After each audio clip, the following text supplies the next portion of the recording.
In this episode, I, Terence Tan, am gonna make you rich. If you're a coach or creator and you're doing webinars or you want to scale your business and you don't know what to do to scale your business, maybe your webinars are not as profitable as before. But fear not, because today I am gonna give to you the Webinar Marketing 2026 Profit Playbook. With this knowledge, you will become rich by the end of 2026, make millions more, buy your own private jet and yacht, and please don't forget me. And in fact, this is a guaranteed result. Okay, so let's get into it. First of all, I want to highlight some of the challenges as a coach, as a creator in 2026. We have a massive trust gap. People have issues. It's not your problem, but they have trust issues. But it probably wasn't from you. It was probably from their parents or something, and maybe other gurus that have ripped them off in the past.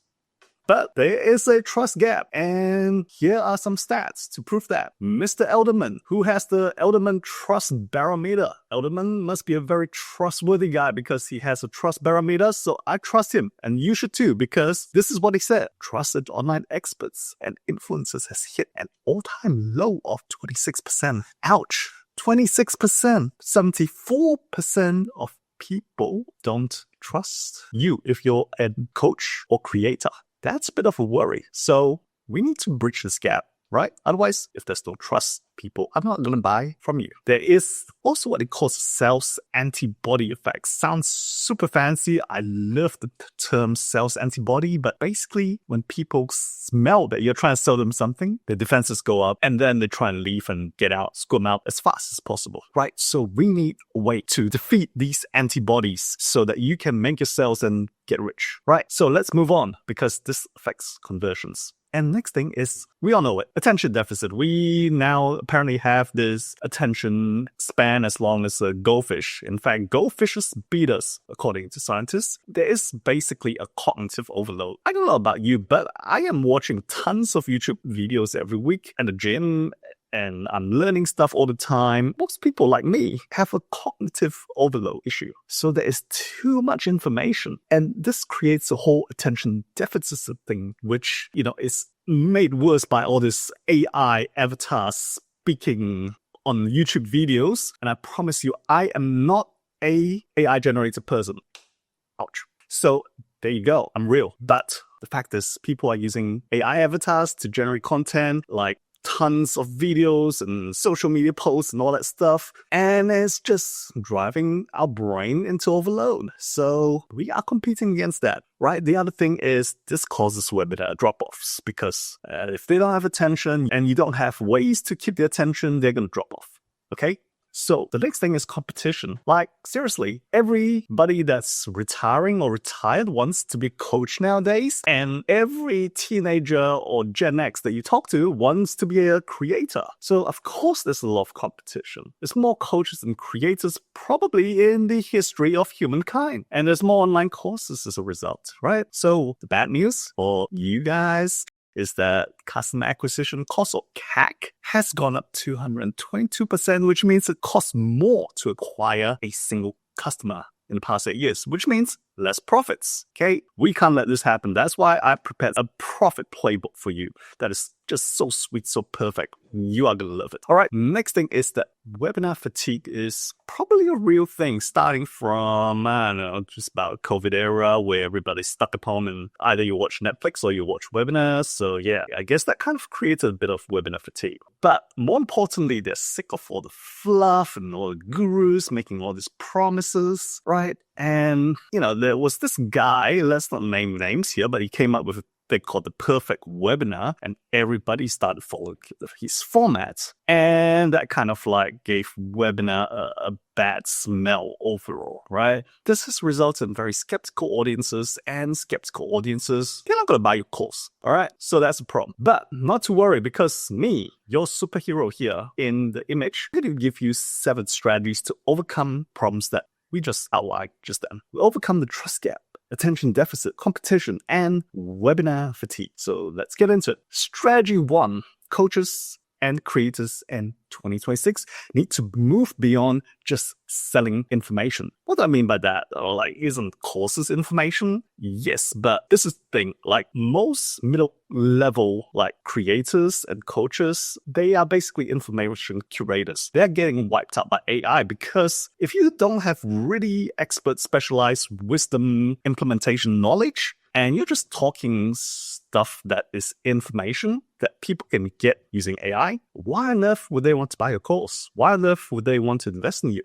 It doesn't make sense, right? So that's one thing to think about. You can't just sell information anymore because information has become a commodity. So the elite deep thinkers, the implementers are the ones that are working. People who actually show you how to get results are the ones that are winning, right? So stop selling information. Give your information, your very best information, as they say, for free. Everybody says this, but very few people actually do it. And you sell the implementation, okay? Like right now, this video, I'm giving you all the information that I could come up with in the past day and put it all into this video so that you can consume it. But I'm not selling you anything. But if you do want, you can come to me and we can implement some of the ideas for you. But all this information is for free. There's thousands of YouTube videos on anything. So one of the ideas I came across recently, which was really cool, you probably have heard of before, is if you're a coach or creator, is that you embed your course in an AI bot so that people don't need to consume like hundreds of hours of content. They can actually get the answers by simply keying in the questions into your custom AI that you have created after your course. So of course, you still have the videos, but then if people want to get information quick, they can just talk to your AI. Okay, so that's something that if you're not doing that yet, you could be one of the first in your particular niche to actually do it. I'm not talking about the whole information niche, but,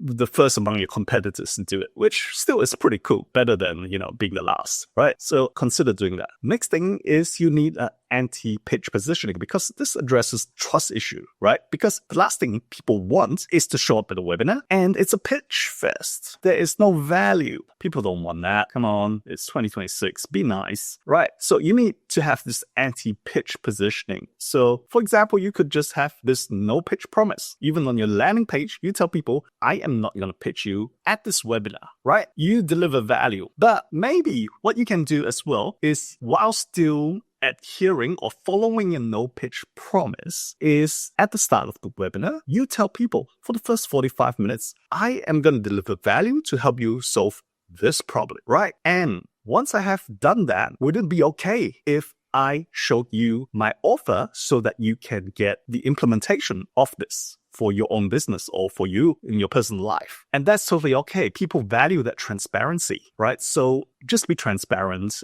and deliver value before you pitch. Okay, so you can try this anti-pitch positioning. I think it works pretty well. Thing is, you help them solve part of the problem or give them the roadmap. And then again, you sell the implementation. Okay, give them a roadmap, give them the light at the end of the tunnel, that they can see it and say, yes, I see the light. Yes, give me the implementation so that I can get to the light. That's what you want to do. All right, strategy 3 is make sure you interact more at your webinars. You need to engage your audiences a bit more. And most webinars right now that I see, people are just like one-way street talking, giving information, right? And minimal interaction. So I think we need to get back to more interaction. I remember years ago when I just had this idea of like, hey, let's do a seminar on, I think it was on how to write and publish a book, because I had a book publishing business back then. I charged I think it was $500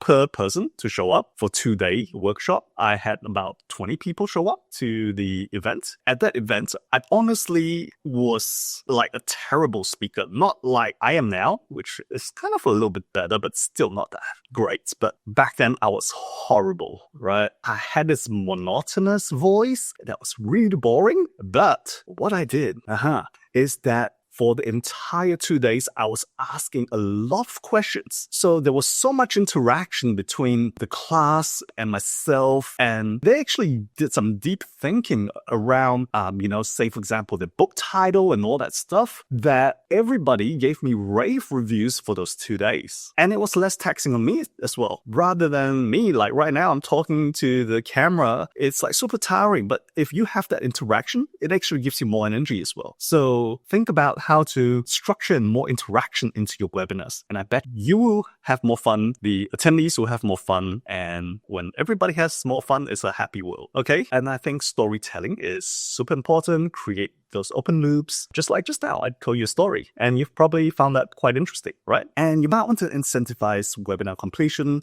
So at the end of it, if they stay to the end, you promise to give them, sort of ebooks or whatever it is that is going to help them on their journey. Strategy 4, the one funnel away concept is dead. Okay. If you're still doing that, like just having one funnel, one source of traffic, that's dead, okay? Because everybody's doing it. That's the fact, right? Maybe it worked in 2018, but this is 2026. One funnel, you're gonna get crushed by the competition, right? In fact, Google backs me up here. It's saying that the old rule of 7 touch points is now the rule of 7 hours. In the past, to make a high-ticket sale, you need 7 touch points. But now, you need to engage your audience for 7 hours before they make a purchase, right? So with your webinar, 45 minutes, 1 hour, in general, that's not sufficient enough for most people to make a purchasing decision. That's why you need a whole long tail funnel to follow up. You need a long-term marathon strategy, marketing plan to actually get people continuously engaged with you beyond the webinar. So you need multiple media funnels, ad platforms. So for example, after the webinar, you could send them to, videos. You could send them to podcasts. Get them to listen and consume more of your content. The more they consume, that's 7 hours. The faster that 7 hours comes, the more likely they are to convert. So think of your webinar as part of a marketing ecosystem, not the be-all and end-all that we must convert everybody at this webinar, otherwise we don't make money. That's the wrong thinking. The right thinking in 2026 is to think of your webinar as part of a greater marketing ecosystem, and that's how you build an anti-fragile growth engine for your business in 2026. In fact,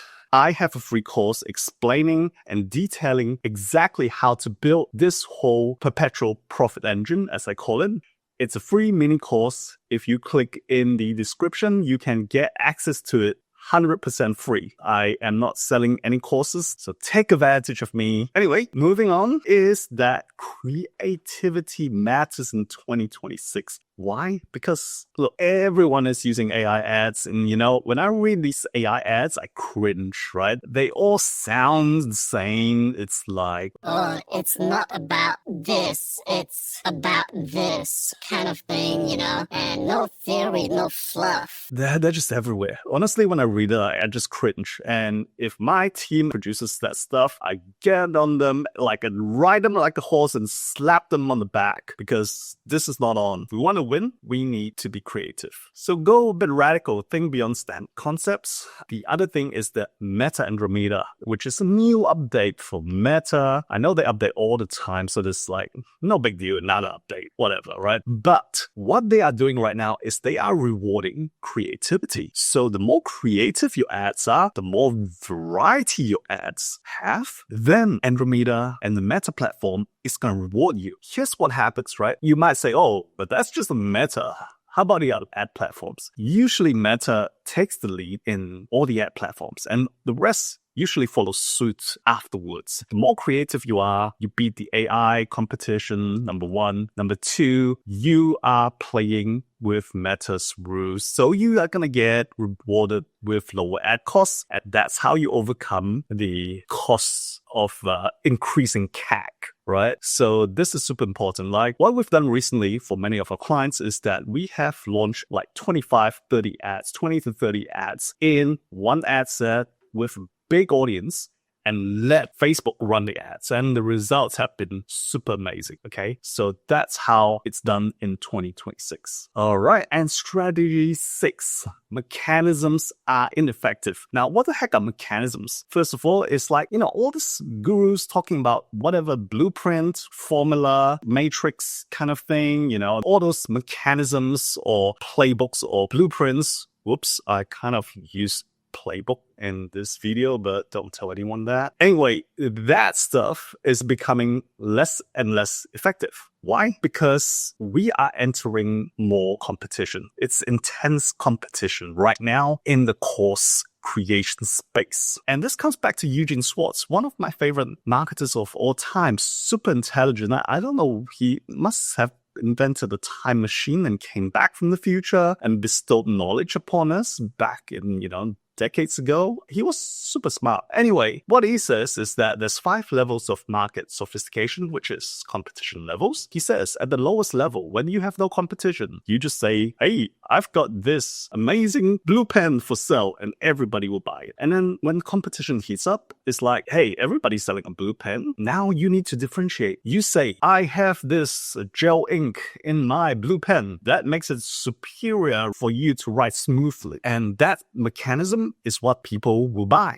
right? But what about when there is more competition and mechanisms no longer work because everyone has a blueprint, metrics, roadmap, whatever? What works then? What works is then you create what we call a movement. Eugene Schwartz says that people buy then at the highest level of competition based on the value alignment. So when my values align with the product's values, I will buy it. So here, if I position my blue pen as this is for highly successful people, only highly successful people use this blue pen with this particular gel ink, then I will attract the people who desire or aspire to be successful or who are already successful because this is for them. They have this thing that is like, this is not for lazy people. This is for hardworking people who made it on their own, that did not inherit money, and you use this pen if you're one of them.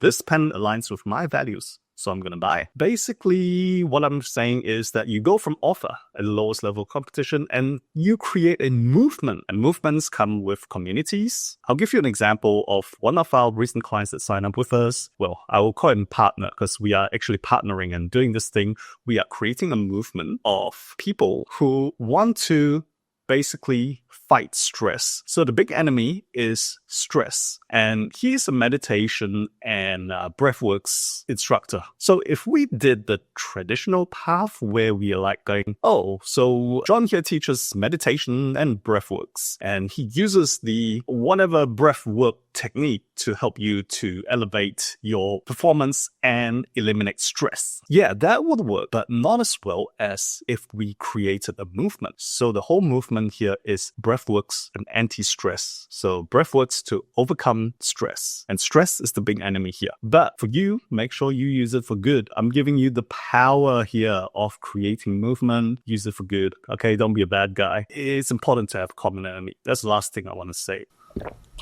The final strategy that you can use is to reframe your webinars. As I said, a certain person kind of gave webinars a bad name, and all the gurus out there, they were selling fluff. So there's a bit of negative connotation around the word webinar, right? Why don't you try reframing into like an executive briefing, a round table, or implementation workshop, depending, of course, which of them actually work for your target audience. So go and come up with some creative names for your webinar, right? Doesn't need to be called a webinar, and you might get better results. That's the final strategy in my playbook. So there you have it, guys. You have the profit playbook for webinars for 2026. And not just that, but a way to grow your business profitably, like many of our clients do. We have shown you how this playbook helps you overcome challenges through the 7 strategies and make your webinars profitable again. So again, don't forget to download my free mini course called Perpetual Profit Engine in the description below, because it's going to be awesome. You're going to love it. I've spent a lot of time creating awesome AI images for you in that course, and it's